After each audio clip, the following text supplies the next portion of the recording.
So I consider myself a pretty average student, but I've been able to get the results of top students. I'm talking straight A's throughout all of my university. I have a 3.6 GPA. It's not amazing, but it's good. It's pretty good. I've been able to get invited to so many networking events, to so many various events by my teachers, by them.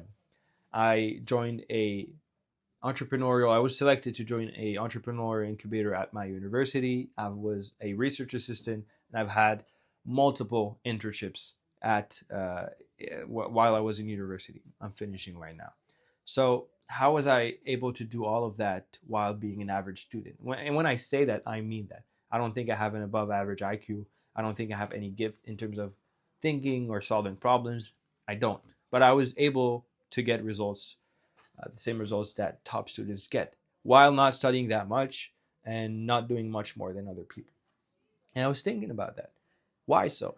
Because throughout all of my student life, it's always been like that. I've always had good grades. I didn't put as much effort as other people. And I've always been able to get those good grades and get those opportunities. And I've actually thought about it, and I've been thinking about it because a lot of my colleagues in school ask me, like, how do you do it? And the one thing, the 80-20 of like school, and later on I'll tell you about life in my sense, is something that most people overlook. Not a lot of people talk about. I haven't seen any video on this. And it's not like a technique or productivity hack. It's literally just participating. I know this sounds crazy, but it's literally just participating in class. So rather than me telling you what to do, I'll share my experience so you see how it actually been able to help me. Whenever I get in class, first thing I do, I look on my left, I look on my right. Who's there? I ask them questions. Who are you? How's it going? My name is Mohammed. Nice to meet you. Oh, we have a nice watch. Oh, where'd you get it? Blah, blah, blah, blah, blah, blah. So right off the bat, I have people that I know that I can count on, and they're going to be able to help me throughout the class, just like I can help them as well. So whenever I missed classes or didn't understand concepts, they were the first people that I reached out to, and they were always willing to help. First thing. Second thing, when I participate in class, I always had teachers like me, and it's not because I have a particular way of participating or because I'm charismatic or anything. It's just because I participate, and I think if you don't understand that, you just don't understand that professors are human beings. So when they ask questions, and you know that very long silence, like 30 seconds, they feel it too. It's awkward for them too. So when you raise your hand and you actually answer their question, you're breaking that awkwardness, and they associate you with that positive outcome of breaking that awkwardness. It's obviously way more than that. But all that to say that when you participate, teachers view you positively. You're someone willing to learn, you're someone honest, and you're very curious, and you really care about what they're teaching. So what actually what that actually does is that you get a lot more favors. I'm talking like missing exams, missing assignments, missing quizzes, and if you talk to the teachers the right way, they're going to favor you, they're going to help you.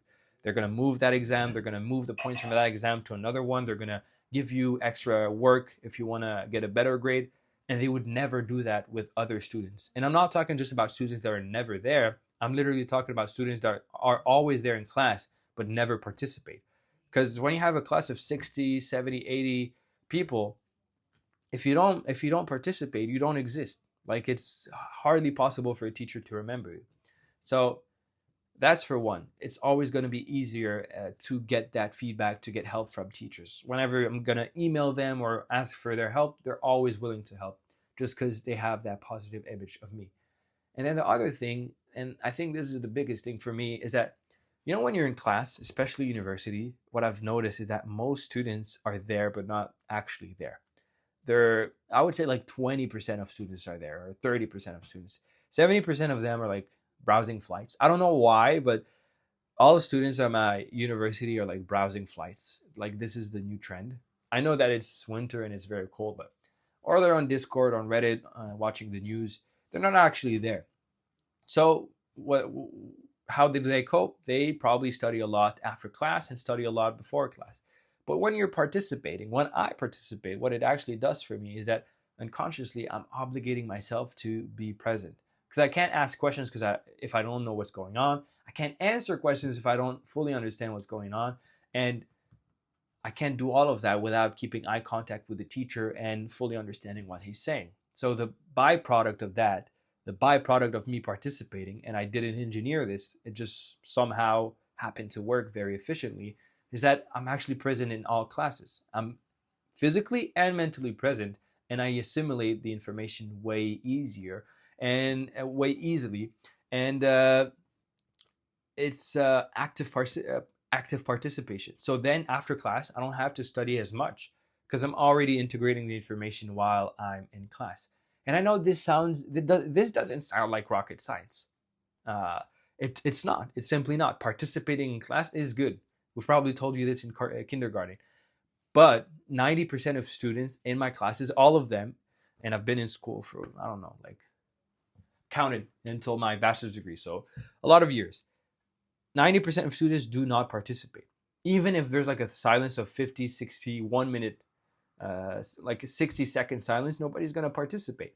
So this is kind of the 80-20 of how I've been able to get all of these opportunities. And it's like so easy to stand out when you just participate. It's such a low effort to return on investment type of activity that I don't know why you wouldn't do it. But I really give a big portion of my success as a student to just participating in class. And further than that, whenever I've had like group projects or anything that has to do with other students, I would always find good teams because they already have a proof of concept that I'm a good student just based on the fact that I participate. The halo effect, if you don't know what that is, it's just that when you see a certain trait about someone that's favorable, you're going to think that everything about that person is also favorable. So this is why when we see beautiful people, we think that they're also successful, rich, nice, which is simply not true. You can be beautiful and very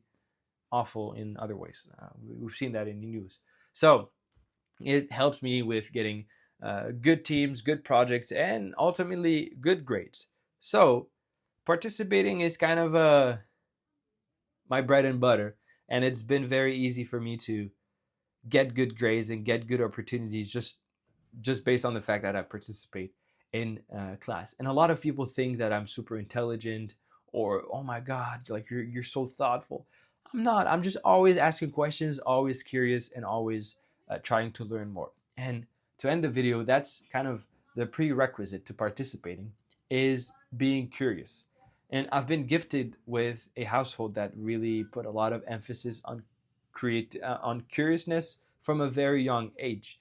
I was always encouraged to ask questions and to dig deeper, no matter if it was right or wrong. And I carried that throughout my whole life. And I think all of you guys watching, you have that curiosity in you as well.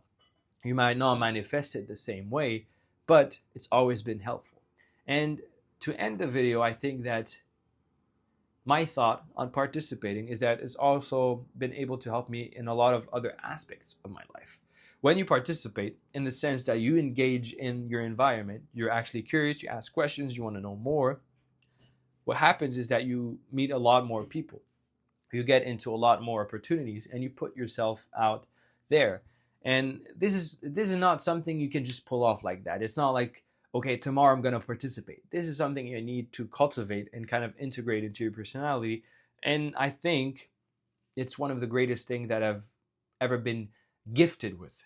So maybe I lied when I said that I'm an average student. I am an average student, but the gift that I have is that I'm very, very curious, which kind of enables me to participate a lot more, which leaves me as an average student, but with very good top student results. So that's my take for today. I think that participating is the 80-20 of being a top student. I haven't seen a lot of people talk about it, but trust me from experience, it's really the 80-20 of what I was able to do in my life as a student. So let me know what you think. Let me know if you've seen that yourself, and what you think is the 80-20 of being a top student in university and in school in general. And look, I got the mic. I listen to you guys in the comments. Hopefully the audio is better, and I'll see you in the what? Oh my god, I'm not gonna cut that. I'll see you in the next one.